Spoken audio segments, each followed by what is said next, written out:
Vice President. So mimi nimelelewa kwa hiyo State House ya Kisumu pamoja na Uhuru mpaka sasa ni best friend yangu. Tunajuana kwa ajili tulikuwa pamoja. Sasa mimi nilikuwa najua walikuwa marafiki. Na vile ndugu yangu amesema ideology ilikuwa tofauti. Lakini urafiki ilikuwa hata sisi watoto. Mimi nimesoma na mpaka Mhogo na Mtua na mpaka watoto wa Mama Ngina, watoto wa ndugu wa Mama Ngina Mhogo yote na wajua.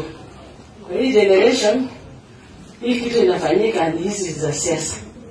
Lakini kwa ukweli hiyo uhusiano, unajua baba Tulimalala alikuwa anataka sana hiyo uhusiano katikati ya Wakikuyu na Wajaluo. Na Tulimalala tusinyamaze. Nyinyi ndio wazee, muendeleshe hii kitu mpaka hiyo uhusiano irudi. Na mimi nimependa sana vile mmekuja, mmeleta ng'ombe.